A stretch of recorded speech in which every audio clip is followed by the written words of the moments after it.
There's 33 shops that I know of in my town, and Right. there are over 70 licensed tattooers.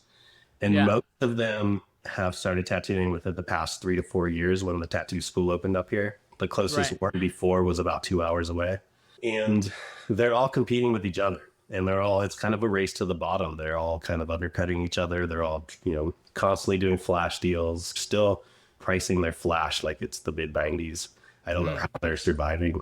Welcome back to the Artful Dollar Podcast. Today, I interview my man, Nic Luna, out in Oregon. He has battled through tattoo schools and the rise of the 2-year tatter-tot shop and just telling the real story of what it's like tattooing out in Oregon.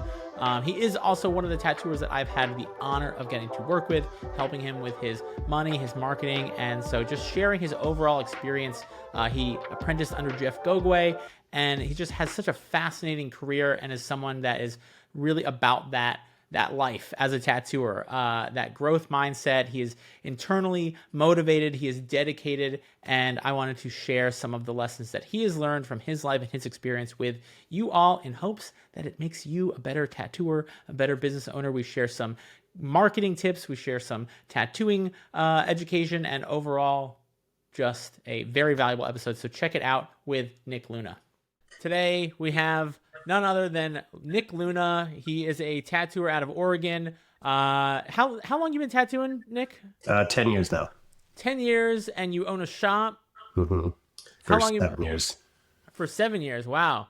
So, damn, you've been like steeped in just owning a shop, everything. And out in Oregon, I know, when did they start the whole like mandatory tattoo school thing in Oregon? When was that? It was the early 90s. Wow. Oregon has control over every industry in that sort of way. You want to cut hair, you want to be a barber, you want to do nails. It's all through the state to get licensed. So Okay. added tattooing to that as well. Yeah, interesting. So I feel like for a lot of people outside of Oregon, they don't know what it is. Everyone just thinks of these like puppy mill factories, and maybe that is a lot of what it is. I don't know, but you're a tattooer. I respect your opinion. We've known each other for a couple years now. We've worked together. What's your take on it out in Oregon? Would you recommend they do it that way in other states, or would you not, or would you change it? I'm curious. What are your thoughts on that? It's two-sided for me. I have not been involved in that, for 10 years, but I do know that there's a lot of change happening currently. There's a lot of tattooers currently pushing for better curriculums, more updated modern curriculums. When I did it, it was still pretty Wild West. There was a curriculum that, in my opinion, is not good enough. Right, it's like do a line of meth and then pull a line. Right, that was the. It was just if you. Okay, maybe not that old school, but yeah, not old. It was if you want to become a hairdresser in Oregon, you go to school for 3 years. If you want to become a tattooer, it's about 3 to 4 months. And to me, that's just not good enough. And the state they should be swapped. It seems like. Yeah, and the curriculum. So when I got into tattooing, I was managing Jeff Gogwe's tattoo shop, and he was trying to work with the local art school to create a 3-year program. It would be 2 years of art school and 1 year of more like an apprenticeship type school. And the state basically was like, no, you can't do a good school. So he just was like, fuck that, I'm not doing it. And that was when I was getting into tattooing. I had to go to the tattoo school, even though I was working under someone like Jeff Gogwe. Right. I did it because I had to, not because I wanted to. I got through my hours. I took the test, passed. All my learning happened afterwards. Right. And essentially, a good tattoo shop here in Oregon won't just take on someone straight out of tattoo school. They're going to make you go through a formal apprenticeship. That's what I've done. Sure. So if you have less than 2 years experience, I don't consider you a professional. I don't care if you have a license from the state of Oregon. You don't know enough, in my opinion. And if you come into my shop with that kind of experience, you're starting an apprenticeship. That's how I do it. I think that makes a ton of sense. I mean, it's just one of those things you can't become proficient in a matter of 3 months. Even I felt like, I remember when I hit 5 years of tattooing professionally, that was when I like really started to feel like I actually knew how to do a tattoo. And so like it makes a lot of sense that like, yeah, you're not ready to start taking random customers, not even like the technical side of it alone, but like bedside manner, how to deal with when someone passes out on you for the first time. Like that's always fun, watching an apprentice deal with someone passing out in the chair and they've never had that happen before, like freaking out, you know? So yeah, you kind of have to earn your stripes a little bit in that sense. So do you feel like what Oregon is doing, there is a lot of talk about it kind of becoming the norm in other states. Yeah. Do you feel like that is a good thing? Is it better than what's currently? Because like in New York, for instance, in New York, you can just go with $150 and take a test that if you have a basic understanding of the English language, you can pass the test. And, you know, so it's like, there's got to be something at least in between, or like, you know, when it comes to that. I don't know. Do you feel like it's going to be a good thing when it comes to other states, or is it just hurting all around? I don't know. I still think, based on my experience here in Oregon, it's two-sided. If it was more organized, and there are people trying to push for this here in Oregon, if you want to be a piercer, for instance, you basically have to get an apprenticeship first. So that like we as artists are still in charge of, if we could do that, you have to get an apprenticeship through us first. Then we sign you off to go to the school and you start doing all the state tests. That I think would be pretty good. You have a curriculum that is overseen by, you know, tattooers and the state. It's the same for everybody, but we're still in charge of who gets in. Because honestly, I do think gatekeeping can, you know, have its benefits. And if we could do that the way piercers are allowed to do here, we wouldn't have these issues, because there is, in Oregon, there's a lot of saturation. Every 3 to 4 months, I get multiple students sending me cut and paste messages on Instagram and emails asking for it. And there's a shop popping up every few weeks, I swear. There are. I think there's, you know, and I challenge everything, because I don't think there's a right or a wrong way for anything. I think there's pros and cons to any way that you do it. And when we force people to get apprenticeships, what I've seen that causes is then you just have a lot of people teaching themselves at home. Yeah. And then there's also like the really talented artist, the 1 in 1,000 that's super talented, that's really dedicated, but just can't get an apprenticeship because it's really hard to get an apprenticeship. And then therefore that person doesn't have the ability to become a tattoo artist. And now some people might say, well, fuck them, who cares? But I don't know. I feel like that person deserves to have the opportunity just as anyone else. I feel like that person is the type of person that pushes the tattoo art form, industry, craft forward. Yeah. Do you feel like at least the people that are tattooing have a basic comprehension of cross-contamination, of like they're getting some basic knowledge? And I wonder what percentage of people that go to tattoo schools actually become successful tattooers. Yeah. You know, at the end of the day, I'm sure a lot of them don't. Yeah. That is, in the 10 years I've been tattooing here, I've seen a lot of them fall off around year 3. Sure. There are a lot of successful tattooers that have come out of Oregon as well, that have great names for themselves, and they went to tattoo school. So it's always the individual. I just wish we had, as tattooers, more control over who we're letting in the industry. Sure. I live in a town of, it's about 40,000 people. There's 33 shops that I know of in my town. Right. And there are over 70 licensed tattooers. And most of them have started tattooing within the past 3 to 4 years when the tattoo school opened up here. The closest one before was about 2 hours away. And they're all competing with each other. And it's kind of a race to the bottom. They're all kind of undercutting each other. They're all, you know, constantly doing flash deals. They're still pricing their flash like it's the mid-90s. I don't know how they're surviving. I'm well established. I've had my shop in the same area for 7 years. I've been doing it for 10.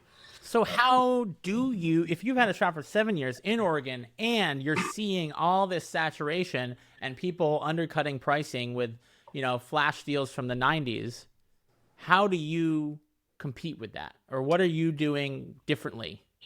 Honestly, for me, it's doing more.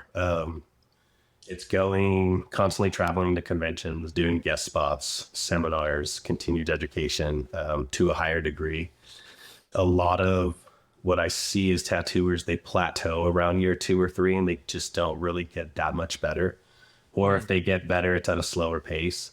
So I'm trying to put myself in shops or conventions and learning from people that are significantly better than me. As well as, I'm not going to lie, starting with somebody like Jeff Gogway. And at the time, he was partnered with a shop called Off the Map. And we constantly had a roster of just, big names, just like Jeff coming through. So I was able to learn from them and kind of kickstart my career at a higher level in a lot of ways.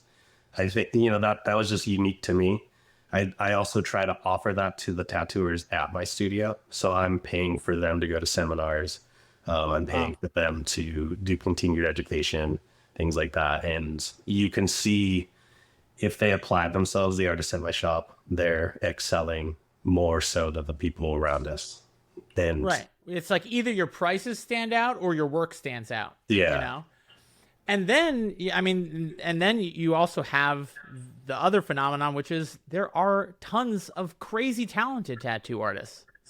And so it's like, then you've got to all right, you've got to price yourself accordingly, but not too high that you price yourself out. Then you've got to give the customer service. You've got to leave that lasting impression on people. I feel from what I've heard from talking to you, it seems like do you have any advice? Because it seems like whatever you're doing is working at your shop. Any advice for or do you not want to share the secret sauce?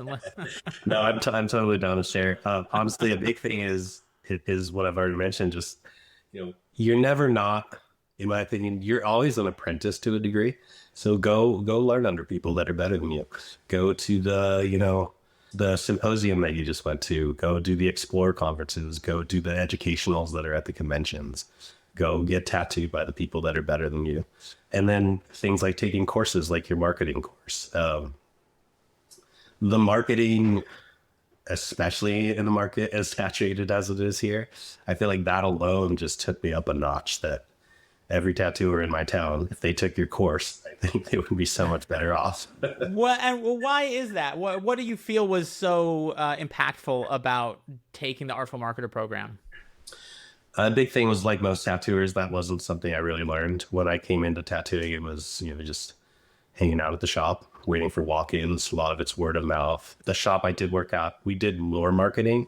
So I did learn more about, SEO and marketing with flyers and things. But as marketing changes, especially with social media, a lot of tattooers, including artists that have worked at my shop in the past, they'll post like once every 2 months, and they're the slowest. They don't want to pay for Google ads. They just still want to rely on word of mouth and hoping that someone walks in the shop.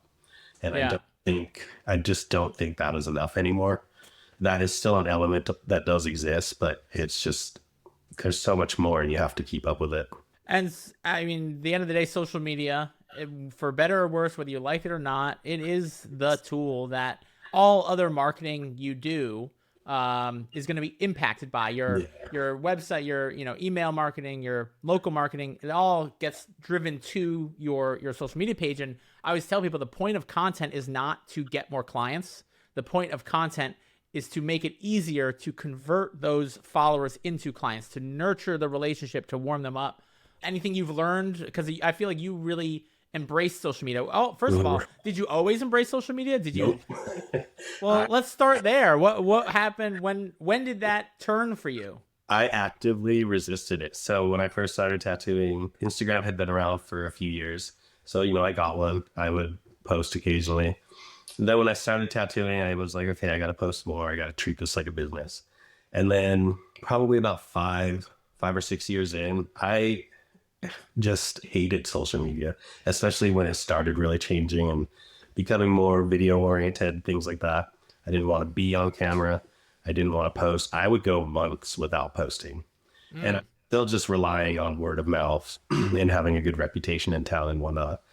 But I was watching, I hired an artist, and she's very young, and she had the social media game down. And I was like, okay, I'm seeing the benefits. Right. She was fresh out of tattoo school, but she knew the social media. Yeah. And she was able to book herself out. She was able to get the kind of tattoos that she wanted. And I was like, okay, there's something to that. And I still resisted it because I just hated it.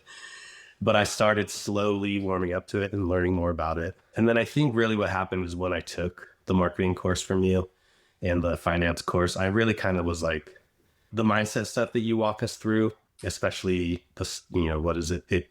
What you resist persists. And I was like, I'm just going to break this down, and I'm going to fully lean into it. And I'm going to do all the stuff that I don't like doing. Right. If I resist it, it has power over me. Yeah. It's like a very jujitsu almost philosophy. Like if I don't resist it and actually flow with that energy, like something transforms. It doesn't just change. It really transforms. And I always love when I hear tattooers that hated making content, all of a sudden they're like, no, I actually kind of enjoy it. And I chat with a lot of people in the DMs, a lot of tattooers, they tell me, they're like, I want to get known for my work. I don't want to get known for my content. And I was trying to explain that it's not about like, oh, you're not going to get known for your work. No, your work has to be A+. Like there are so many top tier tattooers these days. You always have to be pushing the bar with what you're capable of tattooing. And at the end of the day, that's what you're going to get known for. Yeah. Getting the eyeballs in front of that work is what your content is going to do. Exactly. And so you're not going to get known for everyone. And people tell me like, oh, I don't want to become like a content creator, or I don't want to do silly skits or something like that. And it's like, it's not about that. Like, yeah, you can entertain and like do stuff that's funny, but be relatable, educate, teach people about the process. There's a lot of mystery around tattooing. If all your content did was demystify the tattoo process, the design process, the way you think as a tattooer, gave a little window into who you are, not just what your work looks like. If that's all your content did, you would be light years ahead of 99% of tattoo artists out there that are posting once or twice a month and complaining about the algorithm.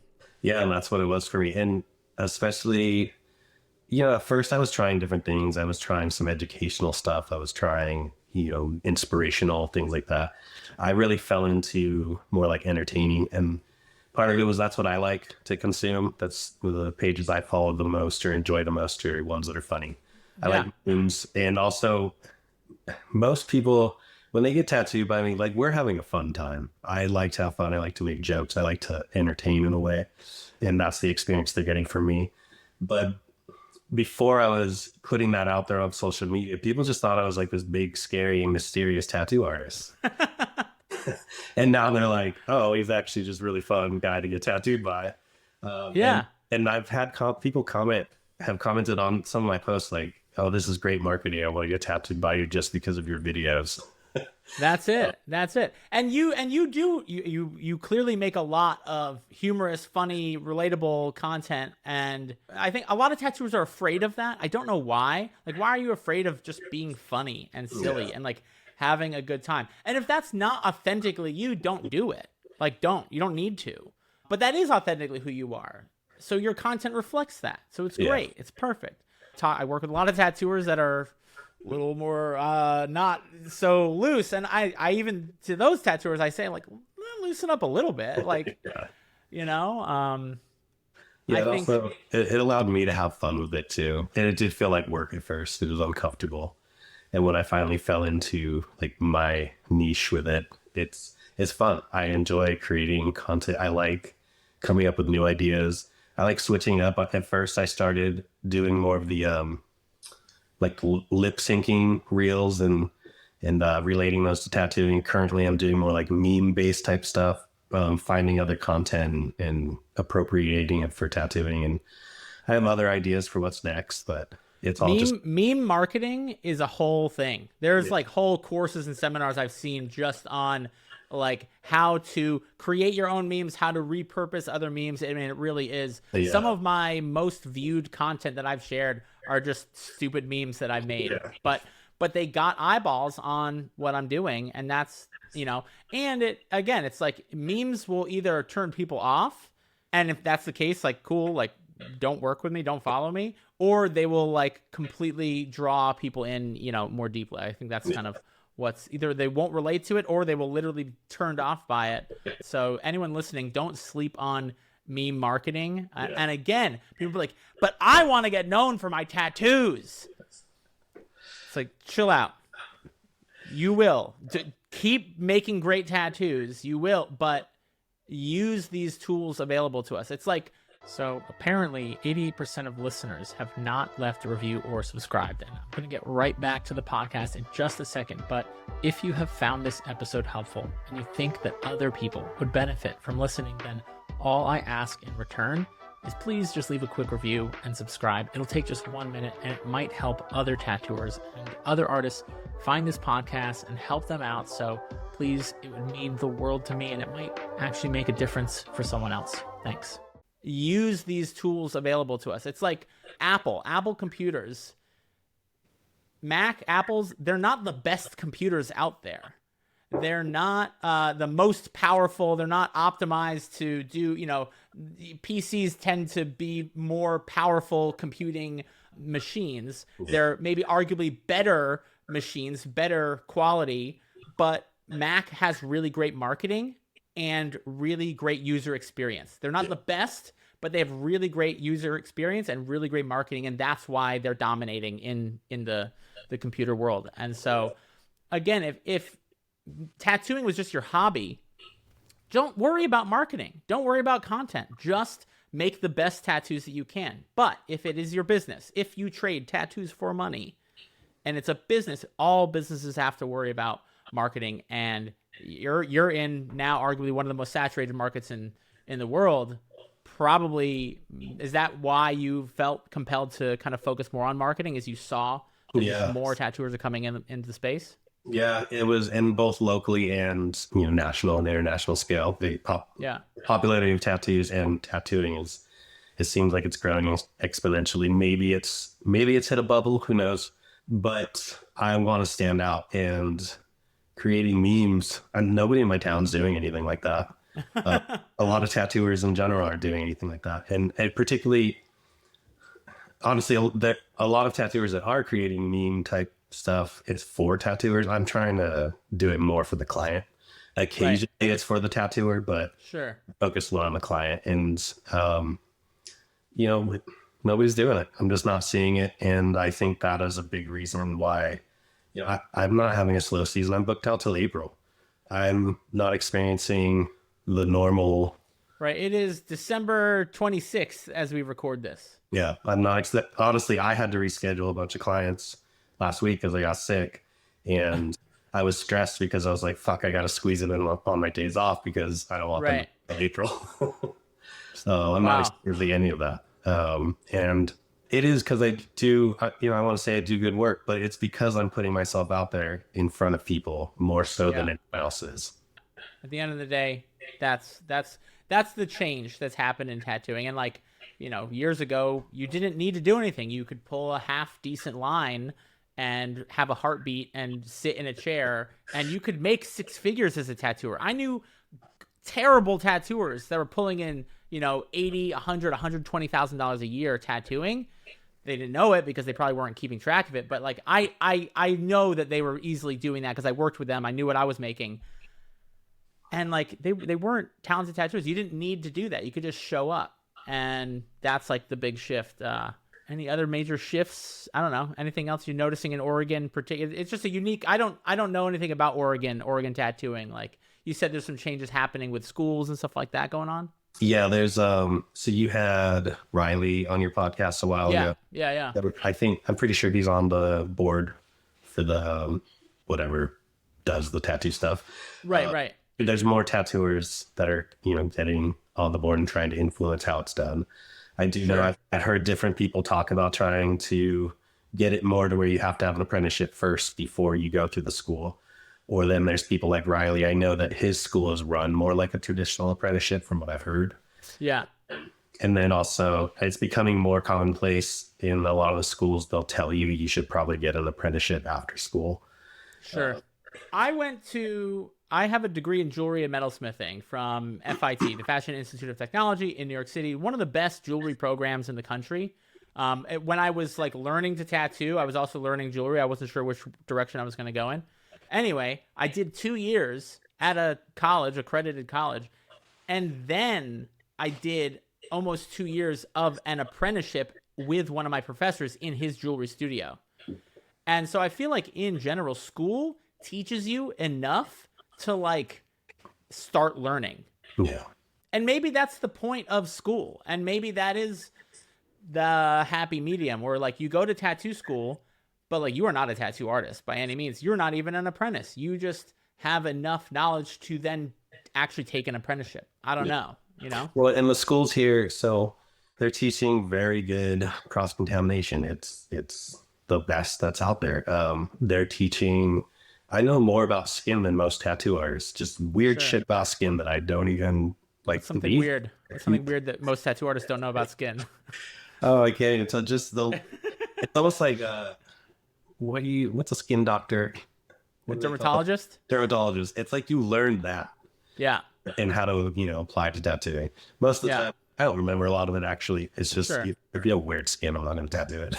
Yeah. But like you do learn that stuff and you learn the laws. There's a lot of good stuff that comes out of it, but you don't learn enough business, in my opinion. You don't even have to be an artist. You can literally just pay 10 grand to see that. To me, I think that's the biggest problem with tattoo schools. Yeah. When I went to the jewelry program at FIT, I needed to submit a portfolio to prove that I was like hungry. It wasn't even like a talent, but like, yeah, you had to have a talented portfolio, but like you had to show that like you really gave a fuck. Yeah. That you really fucking wanted this. And I think that absolutely, I think that should be mandatory. If you're going to have a school, if you're going to do an apprenticeship. I've had 3 apprentices in my tattoo career. Every one of them had amazing portfolio of artwork before they came to me, and they were hungry and eager, and I could see that they were going to be great tattooers, and they've all gone on to have very successful careers. Yeah. Yeah, like my girlfriend, she tattoos as well. She was getting her nails done, and randomly her nail tech goes, yeah, I think I'm going to get into tattooing. And she was like, oh, do you do art? She was like, no, I'm just going to do like those tiny tats off Pinterest. Oh my God. And that's very common here. You can just do that. And I think that's a huge problem. All right, I'm going to play devil's advocate with that. Okay. Cause that's what I do. I poke the bear. Those tiny Pinterest tattoos, no one becomes a tattoo artist because they want to do those. Now, do they pay the bills for a lot of tattooers? Sure. But I think that's where it starts to separate like tattooing as like just a trade, that you're just providing a sticker that can be replicated a million times, and an actual artist. Now, a real artist is also going to do that same Pinterest tattoo a million times better than someone that's just, I think this nail tech, their intentions, their desire for wanting to get into tattooing are completely fucked. Yeah, I don't know. I'm just thinking, again, I'm not trying to people are going to hear this and like, Ryan's for, people just picking up pens and doing stuff. It's like, I recently recorded an episode with Ross, that he goes by Hot Scratcher on Instagram. Yeah.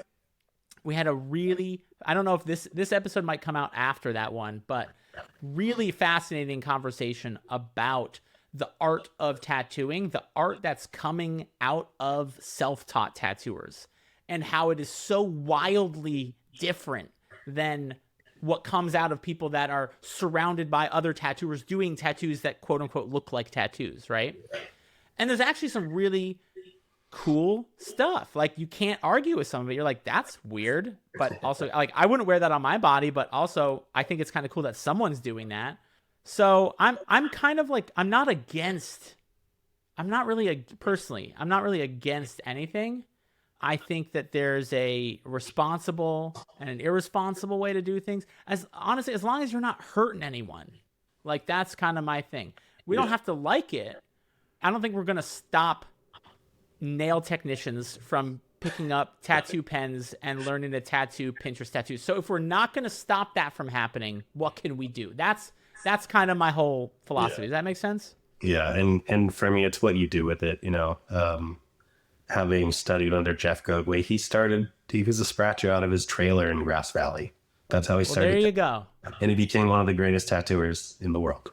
Yeah. It's what you do with it. I went to tattoo school, but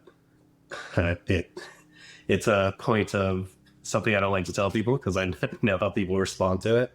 But I'm not like... But see, I think that sucks that you almost carry shame around the fact that you went to tattoo school. Like, I think that's lame because I'm not nothing to hate on you, but like, I know so many talented tattooers that went to tattoo school and they're like, I went to tattoo school. And it's like, all right, so the fuck what? Who cares if you went to tattoo school? Your tattoos speak for themselves. They're fucking sick.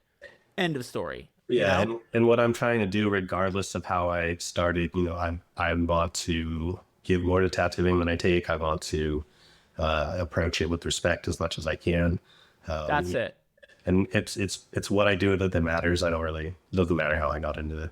That's it. At the end of the day, I remember when I got my first coil machine. It was a liner. I didn't have a shader. I just had the liner. But I remember I felt this deep sense of like, I refuse to let this sit on a shelf and be a nice idea that I almost did one time. Like I refuse to let this be a memory. And I also really felt this deep sense of like, I refuse to just be a mediocre tattooer because I felt like the world of tattooing doesn't need more mediocre tattooers. And how can I leave the world of tattooing a better place? That was something that was important to me. And I think if that's not important to you, I don't care how you get into tattooing. I don't care if you get an apprenticeship by whoever the fuck, by Nic Luna. If you don't want to leave tattooing better, if you want to leave the lives of tattoo artists and the art and the industry and the clients, if you want to leave their lives better than before you came into tattooing, then you should not come to tattooing exactly. at all. And we have, as artists, we have a heavy responsibility towards our clients. And whether we got into it through school, scratching, or traditional apprenticeship, if we're treating our clients well, we're doing the best tattoos that we can, giving them the best experience, and just trying to make tattooing better, then that's all that matters to me. Yeah. So do you think we're going to see what Oregon's doing in other states? Do you have any idea? I do think we are. I think it's going to happen because tattooing is so popular, and regardless of how you feel about it, there's money to be made by regulating it from, the states and governments. Sure. And they're going to get involved. I think it's more important, instead of trying to resist that entirely, because you're not going to win against the government, try to get involved in it, try to influence it, try to make it. Are you a member of the APT? No. Nick, why are you not a member of the APT? I'm flat.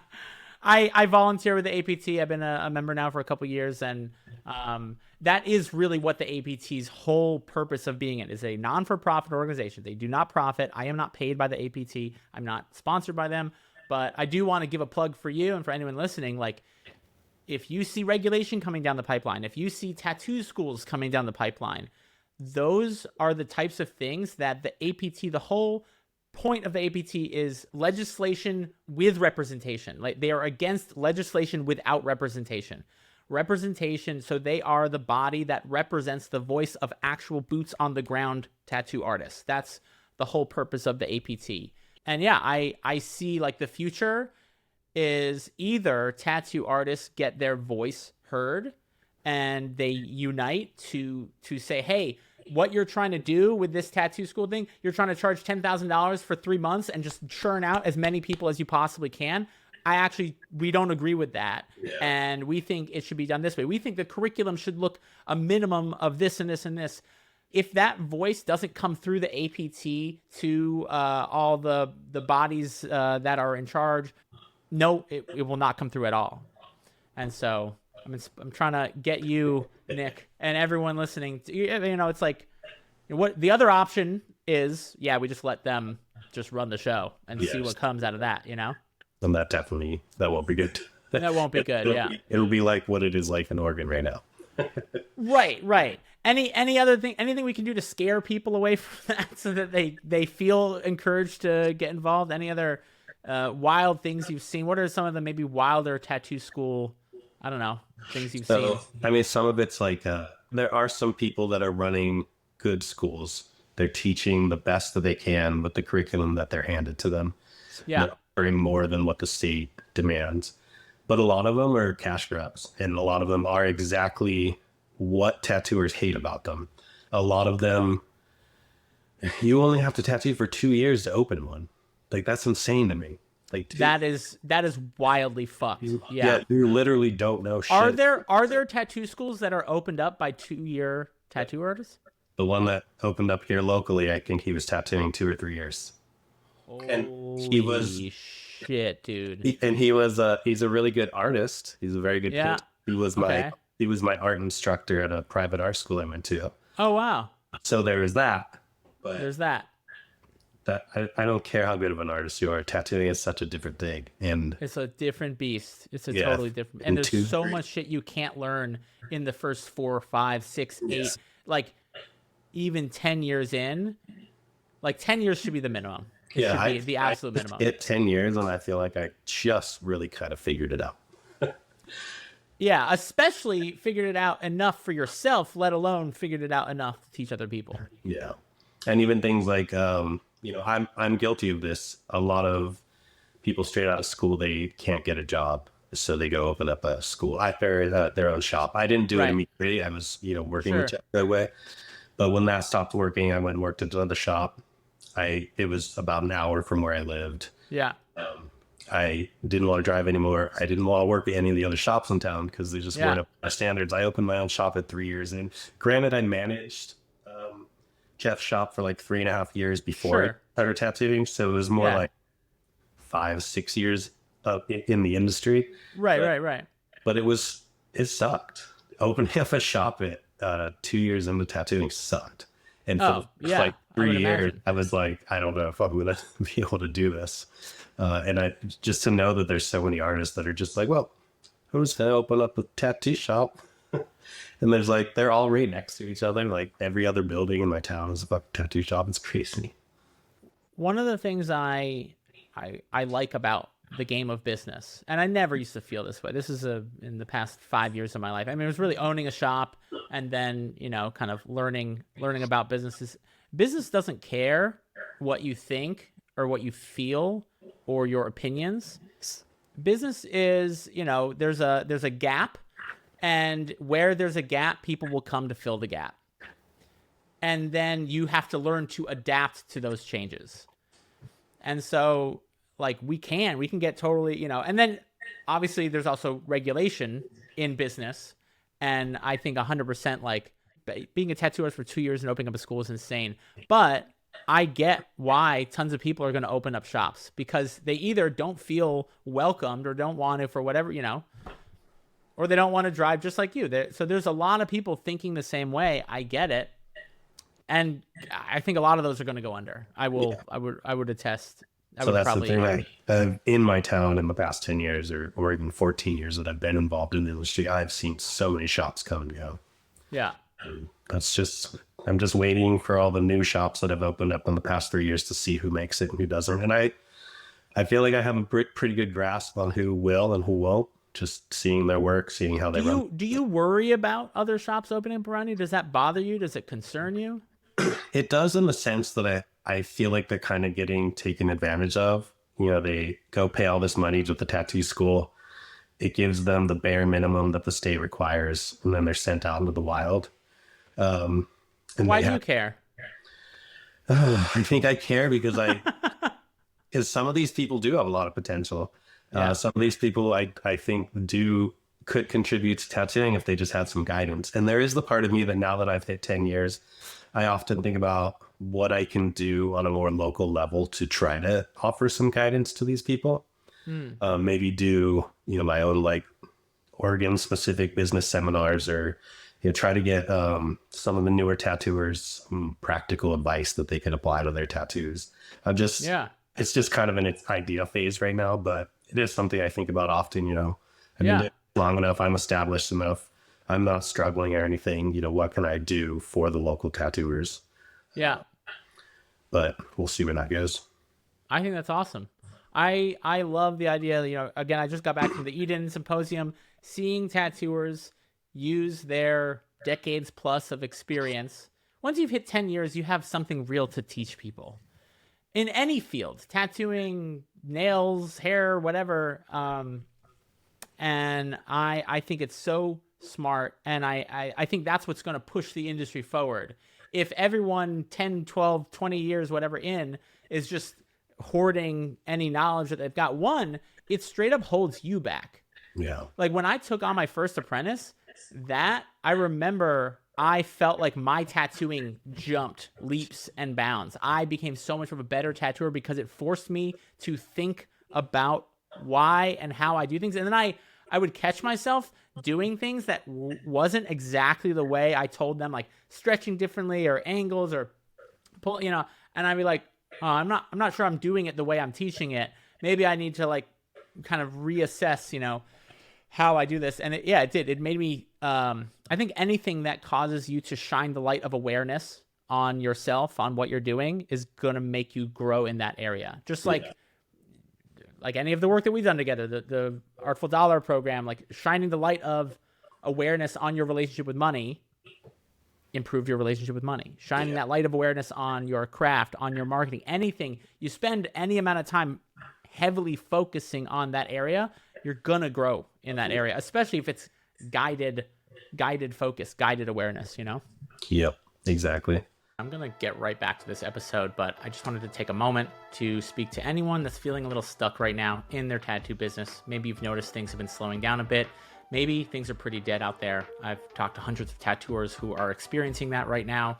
A lot of changes have happened in the tattoo industry, and we either adapt with those changes, we learn how to grow in a saturated market, or we get left behind.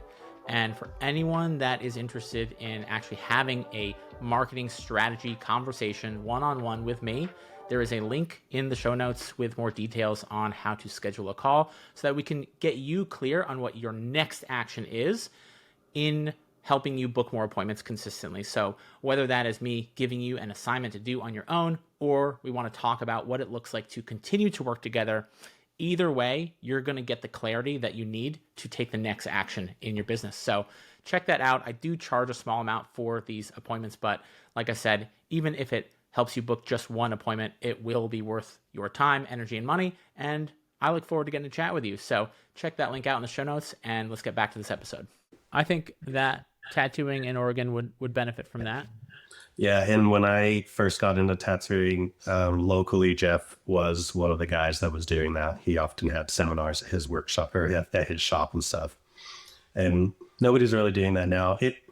There's a lot more accessibility to that stuff online now, so that could be part of it. But sure. I still think it would be great just to... What do you think about that? Online tattoo education seminars? I don't hate it because I do them a lot. There you go. I think, tell us about that. I'm curious. Have you've enjoyed them? Yeah, and I've done a ton of them. If it's something that interests me, I'll do it. Are there any ones you'd recommend? Specific ones? Trying to think of. Well, the last one I did was with Joshua Carlton, but he's passed away now. So yeah. I know his wife has talked about releasing the Everything I Know online for, keep that going on. Yeah. I feel like that was the last one I did. That one, I swear that pushed my career to a whole new level. Everything shifted for me, both just having Joshua, he basically like bridged a gap for me. He told me something about, my tattoos were illustrative, and I was doing mostly illustrative work for most of my career, but my paintings and the kind of art I like to create was more based in realism. And he was like, why are they different? And I was like, I don't know. And he was like, just there shouldn't be a gap between the two. And if you start, you bridge that gap, everything's going to change for you. And it did. I stopped doing illustrative tattoos, just went, deep dive into realism, and everything changed. It was a struggle at first. I had a lot of clients that were bummed, and I had to rebuild a clientele base. And ever since, like, They were bummed because you weren't doing the stuff that they wanted you to do. Yeah. For a second, I thought you were like they were bummed because you fucking botched their realism tattoo or something. No, I was just. I mean, the first couple pancakes. You got to throw them away, right? So. Yeah, I was saying no to stuff. I was actively like, I'm only gonna take on realism. It's what I'm better at. I'm stronger at doing it. I enjoy it more. I love illustrations, but it was literally just what I had to do. Yeah. My heart's not in it. Do you feel like that was a turning point? Because I remember when I said no to everything I didn't want to do, and I loved doing illustrative tattooing. That was my main style. When I said no to color, no to even flower tattoos, I didn't like doing flower tattoos. I'm like, I'm not going to do flower tattoos. That was a big turning point in my career. Would you say that was like a major, huge point? For me? And it was scary. And I really, the first 3 months, I'd say, the first year I did that, it was a struggle. It was the first time in years that I hadn't stayed booked out. And there was times when I went for like 2 weeks. I think I tattooed for once. But I was like, I'm just going to stay the course, and it paid off. Now I'm booked out for months again. I'm only doing the stuff I want to do. I'm just better at it. Just simply better at doing realism. I love designing more. I'm constantly churning out, like flash designs to do, like, not the like repeatable small flash, but pre-drawn designs that I probably have like 250 just ready to go, and I'm constantly putting it there. Because I love doing it so much that in my spare time when I don't have to design a tattoo, I'm designing tattoos. What about AI? What are your thoughts on AI? I use it. You dig it? Yeah, I know it's controversial. My take on it is like, it's all just derivatives of human stuff. That's what I was doing anyway. Did you go to the AI seminar at Evergreen? No, I missed that one. Dude, it was amazing. I'm forgetting the name of the guy that led that. It was so fucking good. I mean, it was mind-blowing. I actually did the seminar he led 2 years ago, and I heard he's updated it. But people are so afraid. People are afraid of what they don't understand. Yeah. AI has so many opportunities. If you're already using references that you find out in the world, AI just gives you the ability to create your own unique references that no one else has. That's it. That's all it's doing. And no good tattooer worth their salt is going to just completely replicate what they see on AI. No, they're going to use it, and they're going to get some ideas, and they're going to twist it this way, and they're going to have fun with it at the end of the day. Well, the tattooers that are, in my opinion, every tool, it's good and bad. Any of the tattooers that are being lazy with it and are relying on it, they were doing that already, just in a different way. Yeah. So it doesn't matter that it's AI. I've been able to create more unique designs with it. Somebody wants a raccoon. I'm not tattooing the same raccoon that every single tattooer is tattooed. Yeah. I come up with something original, like lady faces. I'm not just using the same model. At the Eden Symposium, there was a couple very hyper-realistic tattooers talking about that they get a lot of lady faces from AI because one of the guys actually he got sued by a photographer because he used the reference in a tattoo that he did, and it was a licensed photography, and he's like, it's just better to just use AI for that kind of stuff. You're going to get the features and stuff, so... Yeah, and even some of the problems with AI, and particularly some of the artists that are upset that their work was utilized, that stuff is going to happen, and it's going to work itself out. And people are already copying each other all the fucking time. Yeah. And they're making original art from it. Yeah. And I feel like any of us would be lying. There's that book, Steal This Book. Do you know the book I'm talking about? And they talk about, like, that's what creativity is. Yeah, you get everything we create is derivative of something else. I don't care what you think beyond that. So Nick, I mean, you went to tattoo school, you use AI, you opened up a shop after 2 or 3 years. Like, pretty much everything. What a fucking loser, dude. I'm everything that's wrong with tattooing. I want people to hear that. I say all that because I want people to get that, like, people throw shade, throw judgment, but like everyone's shit stinks, and at the end of the day, like, it's fine. However, as long as you have that heart and you want to leave tattooing better than you left it, I think everything else doesn't fucking matter. Yeah. That's my opinion. And then, some people might think the things I'm doing are not leaving it better, but. And that's their opinion. Yeah. And that we all have different... And that's the thing. No one has the fucking truth. Everyone's welcome to their opinions. Well, and also even more so than that, I really, it's more about my clients than anything. Like, yeah, I want to do what I can for tattooing, but more so it's for my clients. If I can create the most original idea for them using AI, that's what I'm going to do, because they matter even more than tattooers and tattooing. 100%. Are they leaving fucking stoked? Yeah. And they are. And the proof is in the pudding. You're booked out for months. You've got a successful shop. What would you say is like what would you attest to the success that you have had in your life? Like, what would you say those either traits that you possess, personal traits or mindset, or what would you say has helped you that maybe someone else could hear and could help them? So personally, I know some people don't like hearing this. I've worked with artists in my shop that hated hearing this. I do think you have to be obsessed. You do have to have some level of hustle. You don't have to do hustle culture, but you have to hustle. You have to put tattooing first. And maybe you can have a mediocre sort of success without doing those things. But for me, everything, I want it to be big. I want to take it as far as possible. I want to do it. I want to do like the best that I possibly can. I want to take it as far as I possibly can and know that if I hit a wall, at least I hit the wall instead of stopping before it and pulling back.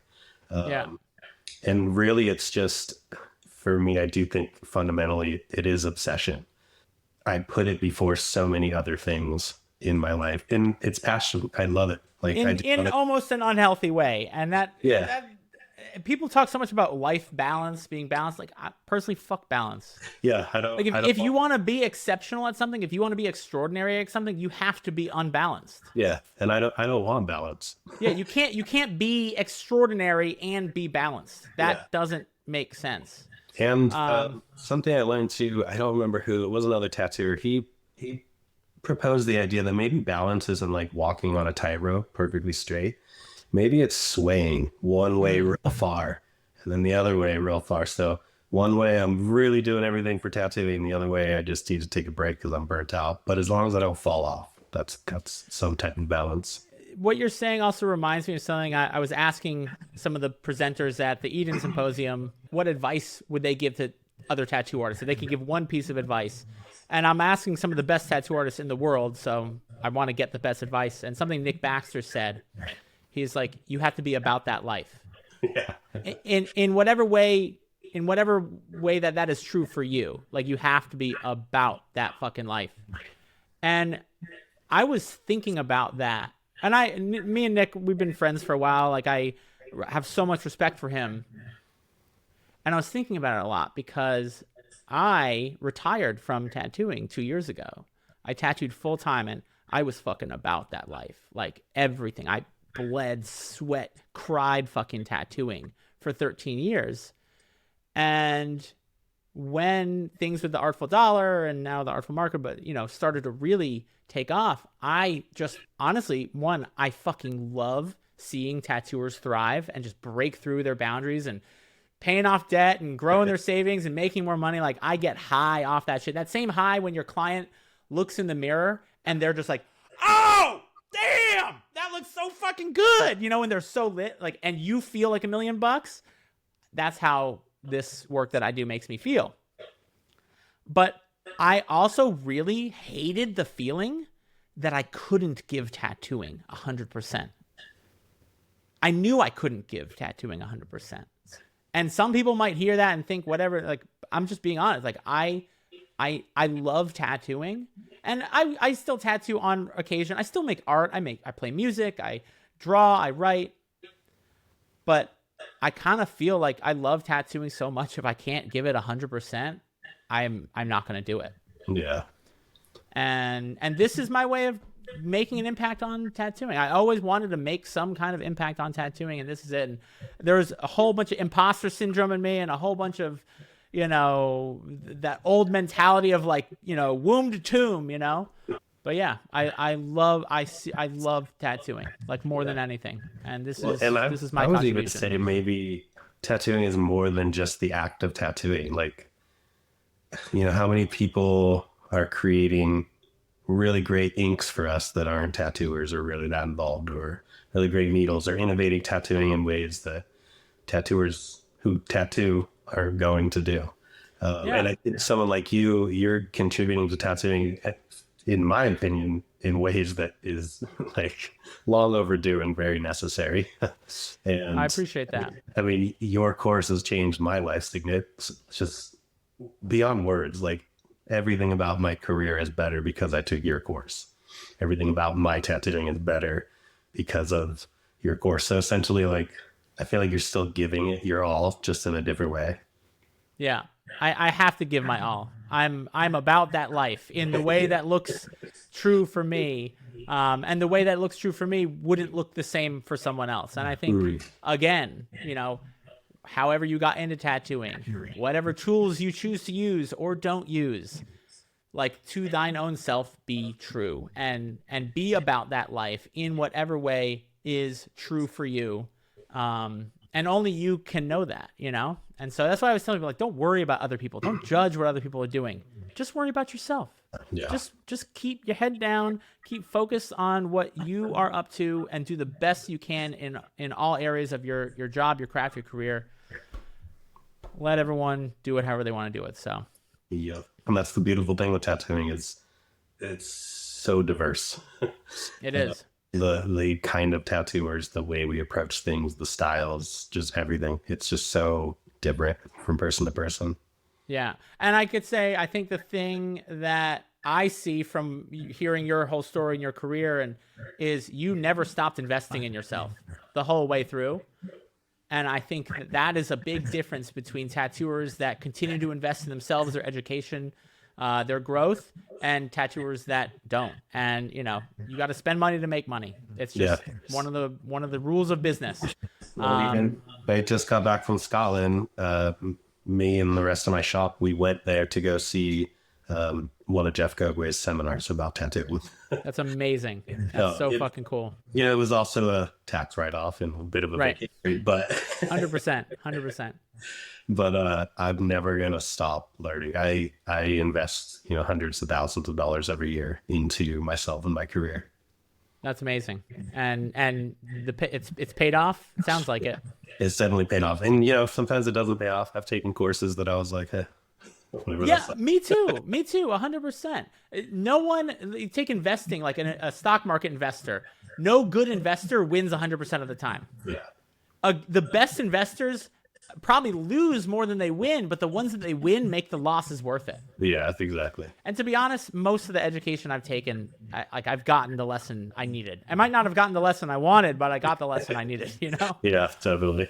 So, well, Nic, dude, thank you so much for being who you are. That's why I wanted to get you on the podcast. You are the type of tattooer I want to see more in tattooing. You have a good heart. You're driven. You just bring that, you exude that energy. And I wanted to share you with the listeners of this podcast. Thank you. Appreciate that. Yeah. Cool. And where can people find you and your work if they want to copy your memes on Instagram?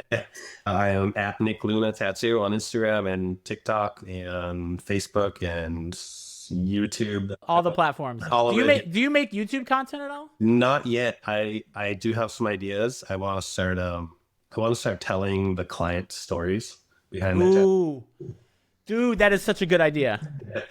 It's just about, finding the time and getting everything. And that's literally what I'm doing right now. Oh, that's awesome. I'm telling your story. But no, it is such a good idea because clients, when they see other people that are like them working with XYZ business, they emotionally get connected to that business, which is why you and anyone listening to this should try that out.